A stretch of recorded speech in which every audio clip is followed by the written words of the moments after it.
Does the Bible actually mention vampires? The Bible mentions tons of supernatural, demonic, and spiritual creatures that it doesn't quite explain fully. So actually in Proverbs 30, verse 15 through 16, the original Hebrew Bible mentions alaka. Now later in King James, this word was swapped to leech. But what alaka means in every other religious text and ancient text and folklore we've ever seen, alaka refers to a very specific type of vampire. The type of vampire that normally takes the place of a woman and uses its looks to seduce men and get them into a dark, quiet place. Now, the original Hebrew Bible does say alaka, and it's actually referring to two individuals, and those were also females. They were begging for more and more, give, give. Somebody later, when King James happened, they wanted to swap a lot of these words to more words that would make sense and raise less questions. So there's a lot of mistranslations and substitutions in the King James Version of the Bible. That's why I think it's very important that people read the Ethiopian Bible and different versions of the Bible. So alaka is actually mentioned in a lot of pop culture references. If you watch Hunter x Hunter, Killua's evil little sister, her name is Alaka, where she's like a completely demonic individual. Alaka is mentioned, like I said, in other religious texts and historical texts. And this type of vampire is really cruel and really sadistic. It's way more extreme than your typical like vampire you think of that just sucks your blood and just leaves you for dead. No, these vampires would literally devour you inside and out. There are tons of different folklores and different origins of vampires, and this is why I think that vampires might actually be one of the creatures that really does exist. People talk about werewolves and vampires and all these different things, but vampires have been around for probably one of the longest stories of these different types of entities. We're going to talk about one of the historical figures that was one of these texts that I was talking about with Alaka, that was a real person that we can really trace back. And whether she was a supernatural vampire or not, she was truly sadistic and wicked. Her name was Elizabeth Bathory, and she was a Hungarian lord in the late 1500s. Now, she was a countess, I should say. Her husband had actually passed away and left her with the estate. Historians kind of differ on the number. They say it could be as low as 150, but as high as 650 deaths that she was personally responsible for of servants and villagers, especially children and young teenagers. What she did was really, really dark. So now's your warning if you want to scroll on and not watch what I'm about to talk about.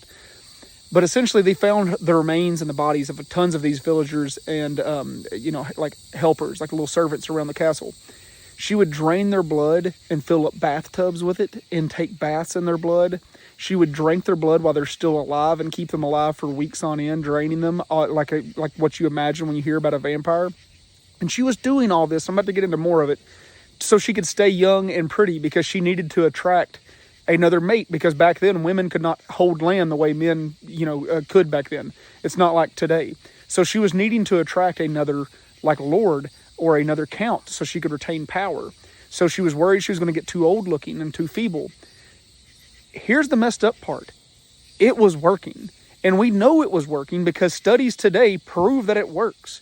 There are such things called blood boys, which is a really weird thing if you want to look into it. If you ever watch the show Silicon Valley, you'll see it, where rich people can get younger people to do blood transfusions with them. A lot of times it'll be like a father and son, or somebody has a matching blood type.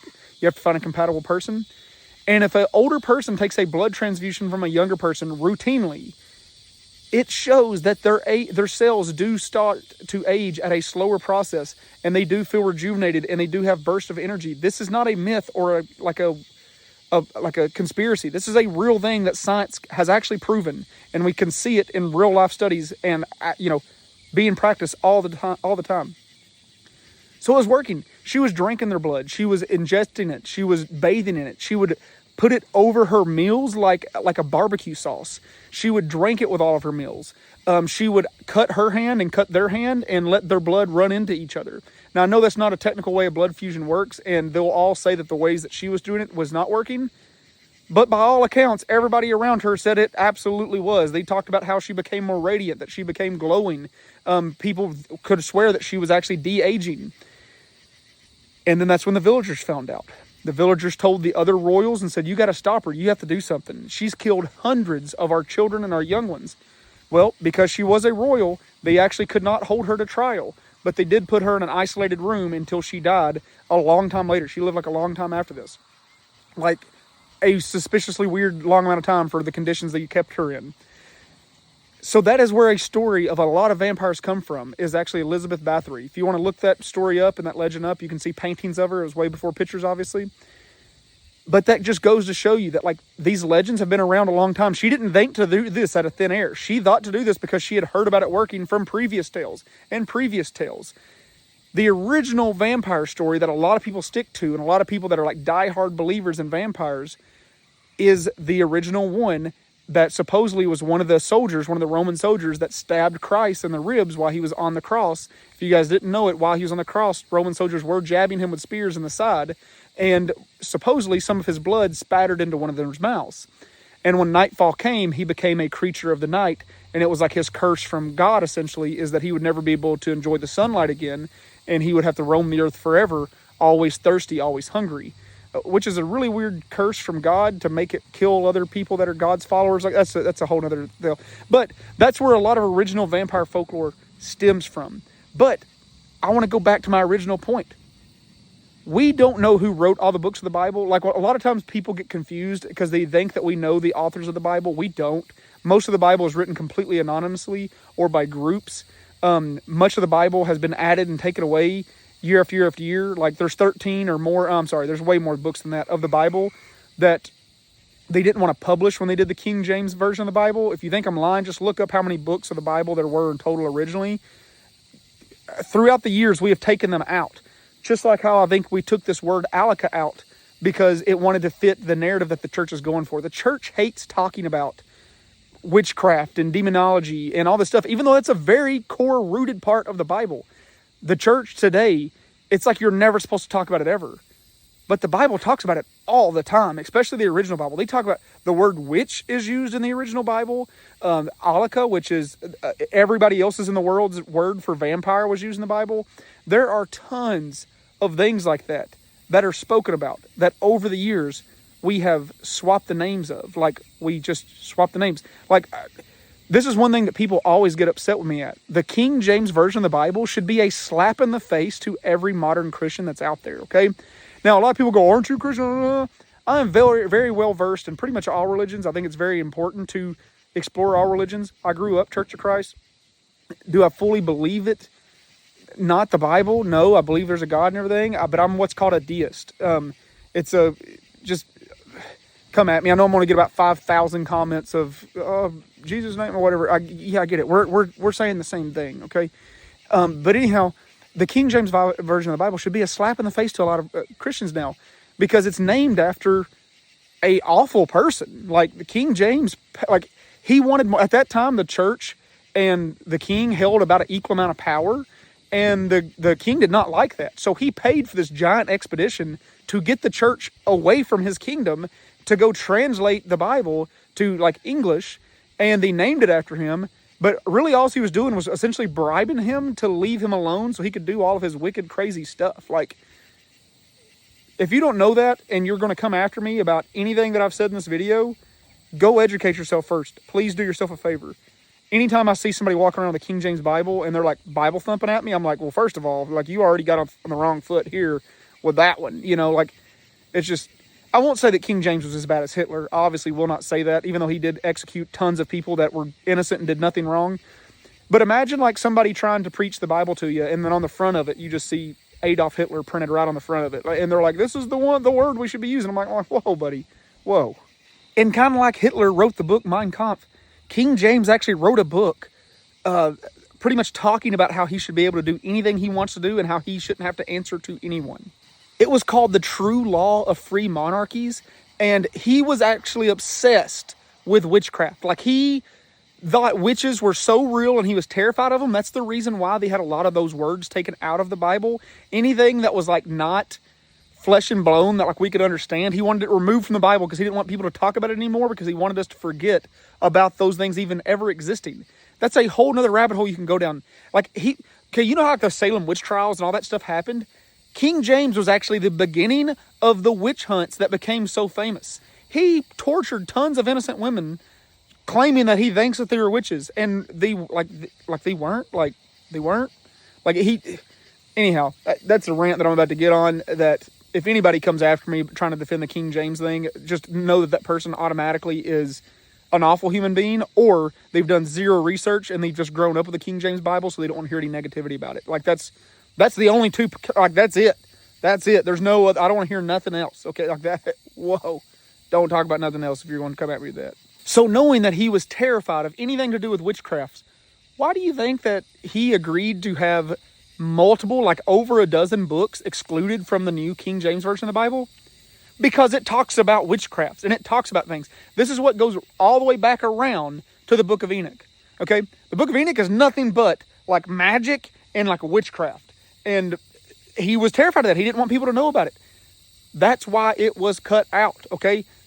The book of Enoch, some of it didn't even get discovered until like the 1950s, but like 2/3 of the book of Enoch we've known about for hundreds of years. And he did not want that to be discussed. The book of Enoch talks about the Nephilim.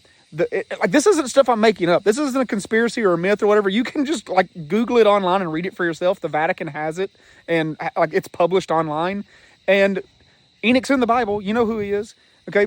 But the book of Enoch is excluded, and they said they excluded it because the creator of the book of Enoch, the writer of the book of Enoch, was anonymous. They couldn't figure out who wrote it, so they didn't want to put it in the Bible because it might not be true. More than 80% of the Bible is written by anonymous people. Like, that's not an excuse. That's like the only certainty of the Bible is that we don't know who wrote the majority of it, okay? And a lot of the Bible that's in the King James Version was written hundreds of years after the events they're talking about. So it's just like a tale of a tale of a tale. So King James had the book of Enoch removed.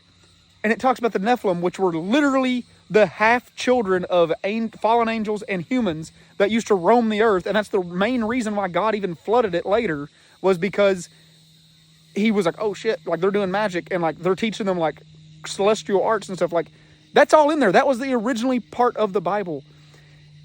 And that just goes back to my whole point of how this, I know I went off on a tangent, but that's the whole original point of this video, is there was something called Alaka in the Bible that everyone in the world agreed meant vampire. What we would call a vampire today, specifically a female vampire. And then they changed it later to the simple word of leech.